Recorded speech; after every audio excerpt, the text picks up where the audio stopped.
They call this a Jewish night, but then they gave us 2 minutes to talk. I can't even say hi in 2 minutes. But for Michael's Cultural Achievement Prize, I'm backing up to yesterday because I want to talk about different kinds of prizes, but somebody asked me where I was going tomorrow, because that's what you do when you don't know someone, a complete stranger. I was in Chicago, and this woman, I said I was coming to give a prize to Michael. And then basically, we had all this time before I went on stage, and we just sat there and talked about Telegraph Avenue together. We just, talked about what it meant and the things in it and sentences we loved, and we just went on and on and on. And I was going to say, this is an important prize tonight. It's one kind of prize, but I want to say what Michael's work does. It's that kind of thing where I get to know somebody. I literally met somebody through his work yesterday. That's the conversation we're trying to continue. But yes, this is, and it's not only a cultural award, it's a Jewish cultural award, and I was trying to think what the elements and traits Michael need to have to get one.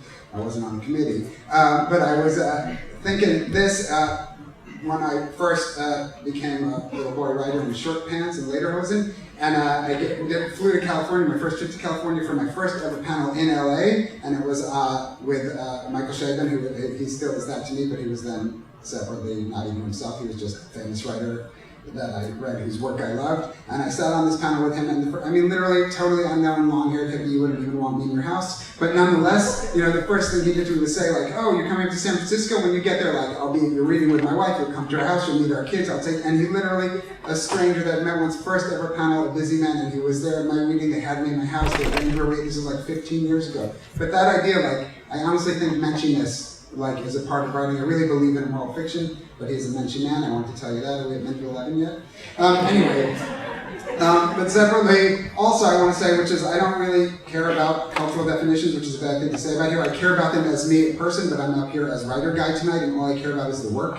So if I was giving him a prize for anything, if you want to hear what I admire, what is astounding to me, what is important to me, which is Sitzfleisch. You know what I'm saying? It's work ethic. And that, to me, that's what I'd give him a prize for. If you can read in the articles, you can look, but there's a reason that he's got 900 children, like there's a reason that the work gets done, and that's because the man writes every day and he gets his work done, and that's what I love. But I do know that we're here for a Jewish, cultural prize, and I want to say, and this is the complimentary part, which is there's a really nice thing that writers dream of, and it's wonderful, and I always tell my students, I yell at them about this, but don't publish your first book till it's ready. Like, you need to be a bad writer earlier, you know what I'm saying? Like, you put your first book into the world when it's ready, and Michael came out swinging with, like, just, an astounding, powerful, wonderful debut that everyone just, went crazy for, but he has the rare gift and a real thing that's really what I do, where each book gets better and better than the last. It's really what we all strive for, which is to just grow and grow and grow as a writer. But one thing that has grown with that, I really feel like those early books, if I'd have to categorize, I would call him a young American writer who was Jewish. And I feel like over the years, as those books get better and develop, he's also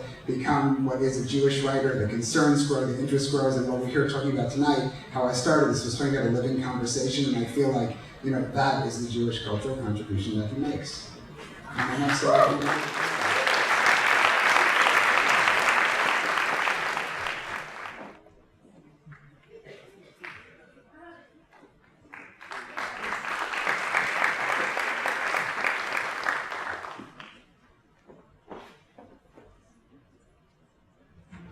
Thank you, Nathan, for that wonderful introduction. I love the climbing onto an Englander sentence. And he starts talking, and you just never know where you're going to end up, and it's always somewhere wonderful. Thank you. I'm so thrilled and honored to have been chosen to receive this award. More than anything else, to be part of the conversation that is Jewish culture is what gets me up writing every day. It's what keeps me writing, and to be recognized in this way by this amazing organization is incredibly meaningful to me. So thank you for that. When I was thinking about what I would say to you tonight and what aspect of the role of Jewish culture in my work and in my life, I might want to single out and talk about it. I have to confess, a lot of things crossed my mind. I wasn't really sure what I was going to say or talk about. And then last week, my younger of my two daughters, who's 12, is preparing for her bat mitzvah now. This is my third bar or bat mitzvah so far. And she was sitting at the kitchen table with her teacher. and I was cooking dinner, and I was eavesdropping on the conversation, and they were talking about the Shema. And the teacher was explaining to her that among all the various ways, some of them quite well known and obvious, in which the Shema might be interpreted, if you think about the phrase, "Hear, O Israel," it's possible to interpret that as Israel's children, in other words, Jacob's children, talking to their father at the end of his life and saying, "Look, listen, Dad, we believe what you taught us to believe. Hear, O Israel." And then I thought that was interesting, the way she put that little spin on things. And then they started talking about the name Jacob and the name Israel and the wrestling with the messenger, the unknown, mysterious messenger in the night, and how Jacob went from being a heel grabber to a wrestler with God. And then I realized what it was I wanted to talk about. Just wordplay. Wordplay lies at the heart of my understanding of Jewish culture and my identity as a Jewish writer. I am the son and grandson and the heir of Jewish punsters, going all the way back to Abraham, who couldn't even name his son Yitzchak without laughing about it. Every time I see you, my grandfather liked to tell me, grinning during the days of my growth spurt, "You gruesomer." Jews are punsters.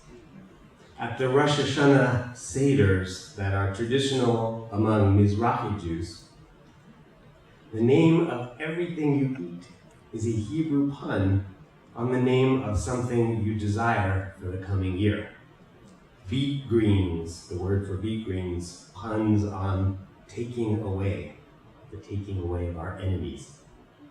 Fenugreek, the word for fenugreek, puns on the word for increase. And the same is true actually in Yiddish for carrots. The reason we eat carrots at Rosh Hashanah. It's a pun. The Torah is basically built out of puns, one on top of another, like the stones of the tower whose name is a pun. Laban taunts Isaac with a pun on the Hebrew for woman and invoice.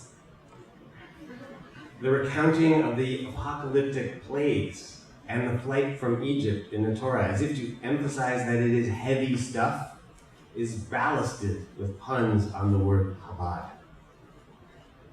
God himself puns when he names Adam, when he renames Abram, when he calls that tower Babel. God himself makes puns. And yet when my father and grandfather committed acts of punmanship, they were often begged, if not ordered, to cease at once. I can't see how anybody who claims to love language can fail to marvel at the beautiful slipperiness of meaning that puns, like aquarium nets, momentarily catch and bring shimmering to the surface.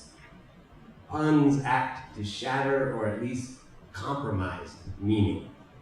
A pun condenses unrelated, even opposing meanings, like a collapsing dwarf star into a singularity. Maybe it's this anti-semantic vandalism that leads so many people to shun and revile them.